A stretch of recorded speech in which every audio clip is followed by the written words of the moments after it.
రోజు పని ఉండి మా అమ్మ వాళ్ళ ఇంటికి వచ్చినాను. చెట్లు కాసిన పూలు ఇవి. మా అమ్మ వాళ్ళ చెట్లు కాసిన పూలు ఇవి. తులసి అమ్మవారు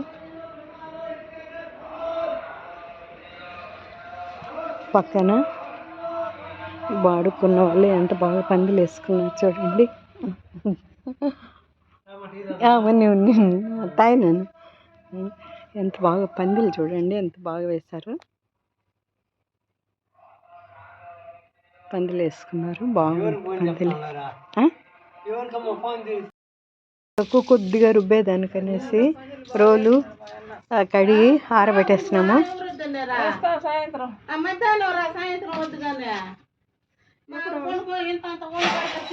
మా ఫ్రెండ్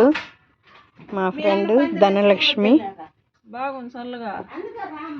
ఎంతమంది కాపురం వచ్చినారు, ఎవరు వేయలేదు దీంట్లో పందిలే. అట్నే ఎండకే పందిలు వేసినారు, బాగా వేసినారు. పందిలు బాగా నీట్గా వేశారు వీళ్ళు.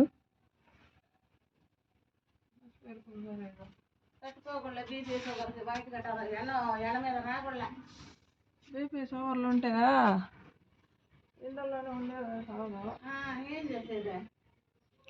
కాయ తొక్కు పచ్చడి ఇది కొద్దిగానే. ఈసారి చింతకాయలు ఎక్కువ రాలేదు, అందువల్ల కొద్దిగానే వేసాము. ఇది రుబ్బేదానికి రోజు రుబ్బే పని పెట్టుకున్నాను.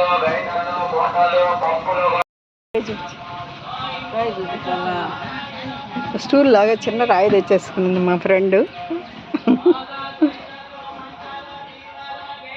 ఇంకా తేమ లేకుండా అన్నీ బాగా నీట్గా తుడిచేసి కొద్దిగానే. పోయినసారి అయితే మస్తుగా చేసింది ఆమె. ఈసారి కొద్దిగానే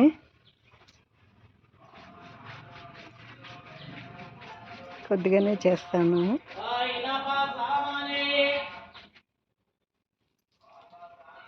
పందిల వల్ల ఏడు చల్లగా ఉండదు.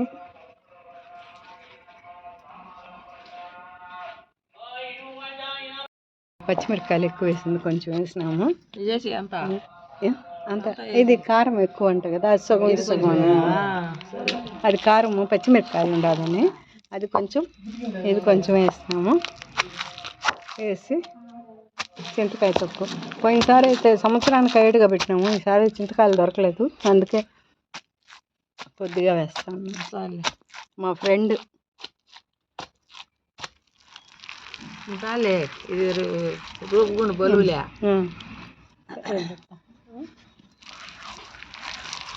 నేను తోస్తా ఉంటే మా ఫ్రెండ్ రుబ్బుతా ఉంది చూడండి. నేను కూడా రుబ్బుతాను.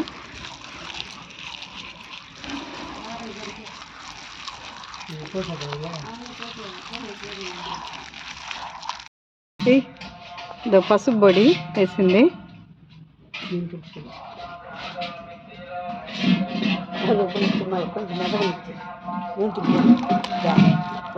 పసుపు పొడి వేసి రుబ్బుతా ఉన్నాము. ఇంకా మెంతుల పొడి వేసి రుబ్బుతా ఉన్నాము. మెంతుల పొడి వేసి రుబ్బుతా ఉన్నాం.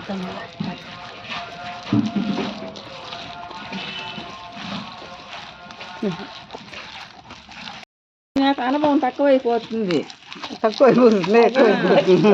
మర్చిపోతాము, జ్ఞాపకం ఉండదు కదా. అప్పుడు వయసులో అది ఒక వాయి అయిపోయింది, సెకండ్ వాయి వేసినాము, రుబ్బేసినాము. దాన్ని చింతకాయ తొక్కు అంటే చేసి పెట్టుకుంటే మెంతి పొడి పసుపు పొడి వేసి రుబ్బి పెట్టేస్తాం. ముందే పచ్చిమిరపకాయలు వేసి రుబ్బేసి దంచేస్తున్నాము కాబట్టి రుబ్బేస్తాము. అయిపోయింది, రెడీ చేస్తున్నాం.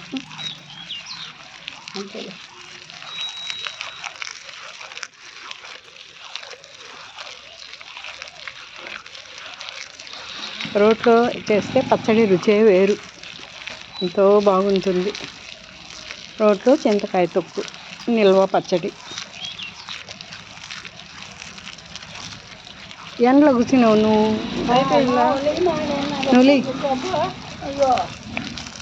లేదన్నా. తీసేస్తాను, మెదిగిపోయిందిలే. ఇప్పుడు ఎవరు అయిపోయింది, మెదిగిపోయింది, తీసేదే. చెప్తా నీళ్ళు తెప్పేసి రోలు కడిగేసి.